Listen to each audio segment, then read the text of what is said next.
What the did she just say?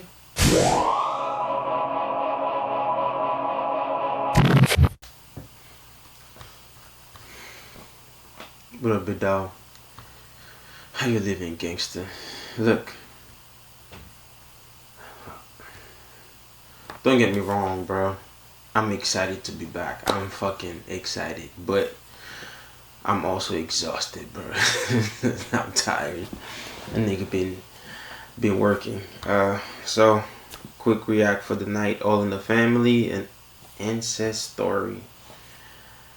I don't know why I'm doing this, but I figured I'd go outside the box for a little bit. So, let's hang in there and let's get to it. All right, Fifi, welcome back. Thank you. It's good to be back. For those that did not see your first video, I'd say you probably have the craziest story I've heard on my channel. Really? Or one of them. One of the top 2 or 3. Well, I guess I can feel proud in a way. I don't know. But from what I hear, your story's gotten even crazier. You went to see your father, right? I did. I went to Georgia and... Here, let's give a recap for those that don't know. Okay. Just if you can do like a 2-minute little recap of your whole life story, if you can. Well, It's a lot, I know. Damn. Start with the grandfather. Okay. So when I was here the last time, I came here to talk about me and my dad and my sister. And... What the fuck did she just say?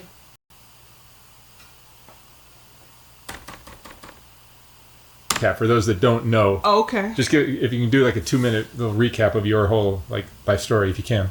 It's a lot, I know. Damn. Start with the grandfather.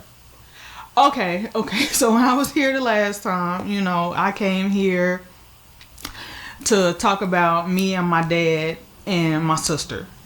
And me and my dad and my sister. What does that mean? And I had no intentions on talking about my grandpa when I was here. It's just, I don't know if it's this, what I think is a magic stool that can make you say stuff you don't want to say. Or, you are seem warm and inviting to me and easy to talk to. So, I feel comfortable talking to you, and the truth I'm trying to hear about her and the pause. It's not like that, but it's like that shit's intriguing. What the fuck? I had no intentions on bringing up my grandfather, but now, I look back at it. Yeah, I had a sexual relationship with my grandfather on my dad's side. It was...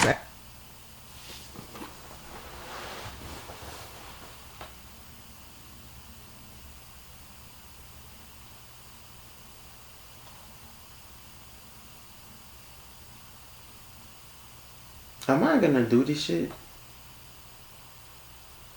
Can I do it?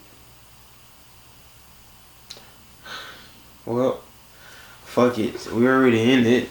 They gotta do it now. Actually, the first sexual relationship I was ever in. You were very young, right? I was in 3rd grade. I was 8 years old.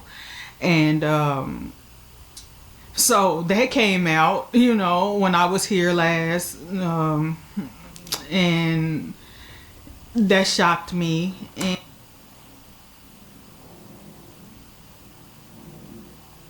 what the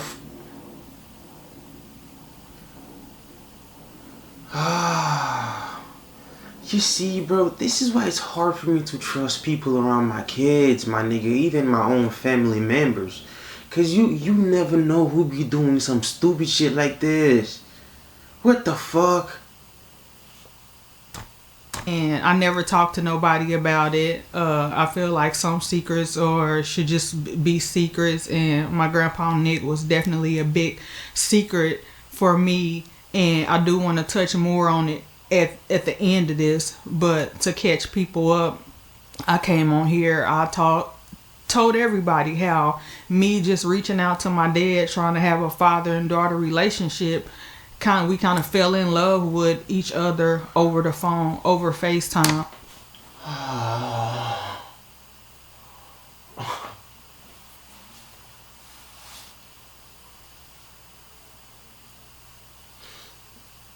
I can't do this shit. I can't do this shit. No. I gotta finish it, but I can't do it.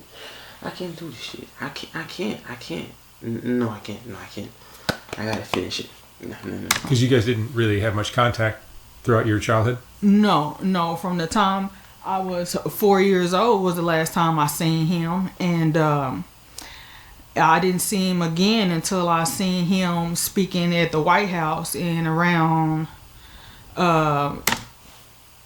Speaking at the White House, who's this bitch name? Hold on, where's my phone?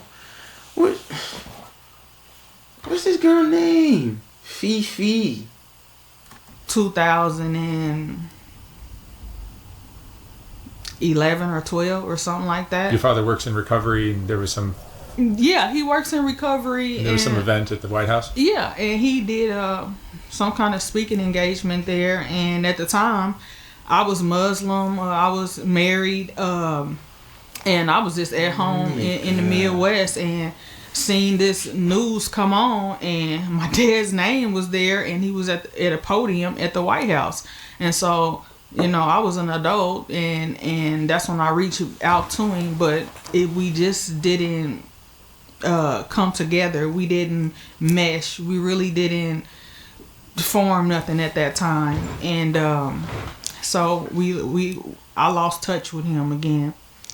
And this last time I reached out to him, everything was all the way different. It was...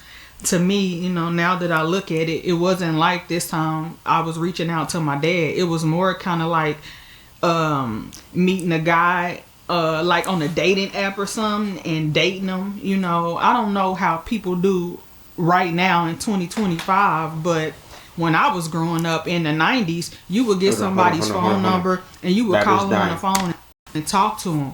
And if you really liked them, you would talk longer and longer on the phone. Maybe even fall asleep on the phone. So that's kind of how me and my... I remember these days though. Actually, I've never fallen asleep on the phone with a girl. I think that's just stupid, bro. Like, even as a kid, there's some like lovey-dovey shit that I would never do. Cause what's the point, bro? You're just gonna waste my phone battery. Like, go to sleep. I'll talk to you tomorrow. My dad fell in love with each other by him only. His whole conversation is about addiction, recovery, and me. So I had to kind of take charge of our conversations, and I did that in a form of question and answers. He would let me ask him questions, and through those questions, he kind of seen me for like who I am on the inside. And I got to learn him by the questions that he answered, what he didn't answer, how he answered, and just to get to know him. And we fell in love with each other. And, What do you mean you fell in love with each other, bro? That's your dad. I don't care if you didn't see this nigga for 40 years. That's still your father, bro. It turned sexual real quick, and over the phone through FaceTime. And so you was a freaky ass nigga, brain. You the dad, you know better, bro. What the let me guess, they from Alabama, ain't they? I was having doubts about it. Like, I had like a few key California people in my life, and these are people who I would say I trusted. And one lady was with a church, and I had talked to her about it, and like, can I talk to you, sister, about some problems I'm having with me and my dad? Thinking, well, she's a church lady, she kind of know me, and I talked to her, and after that Man, these church people be no better, bro. I could tell you I was raised in church, and this shit is... Church is even worse than outside, bro. If you want some peace, stay outside. Because if you walk in church, oh yeah, you fucked. She stopped talking to me, and she iced me. And I talked to a few people about my dad and me. And Sister Darlene at the Catholic Church, she said that's immoral. That's like you can't talk to nobody about your dad and tell them the truth. And well, like not these three people. So they totally stopped talking to my ass. They told the bitch this shit was wrong. They told you this shit was wrong. Yet you kept going.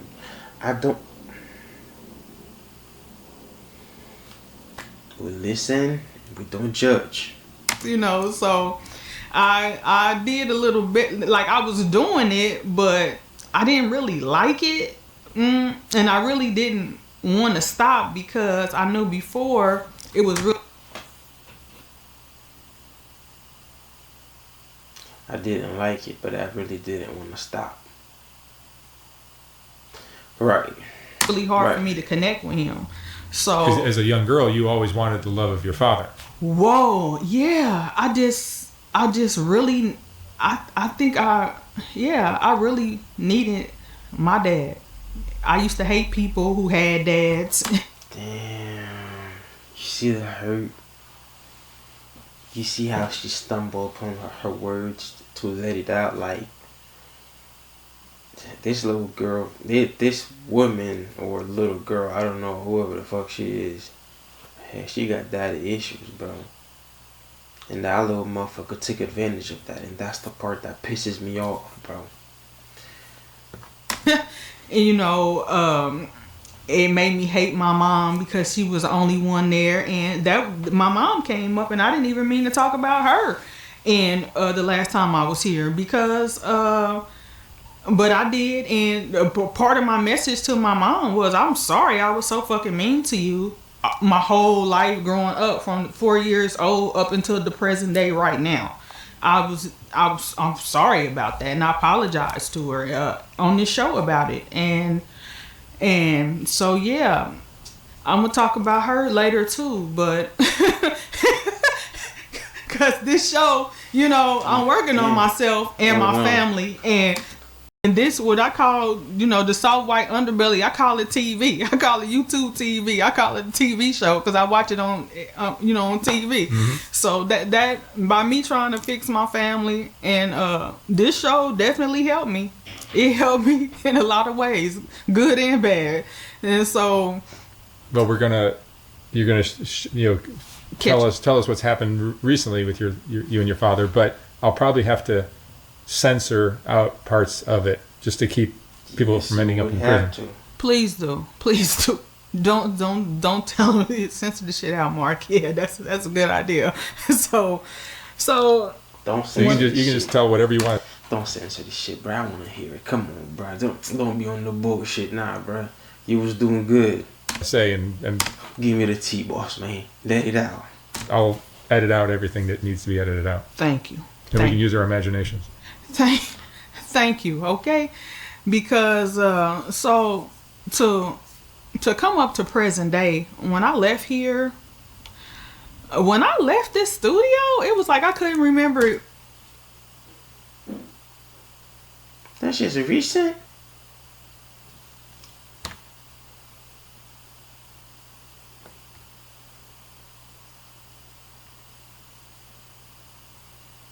What the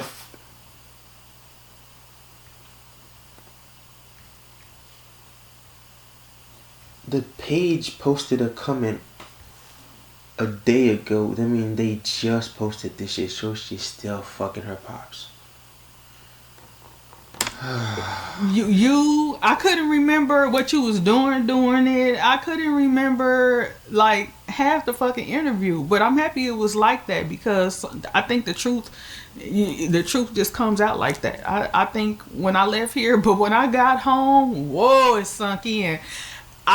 It sunk in because Bill is, I know, like, it may have seemed like I came on here and told you something bad about Bill, but even Hold if on, it hold was on, bad hold or on. good,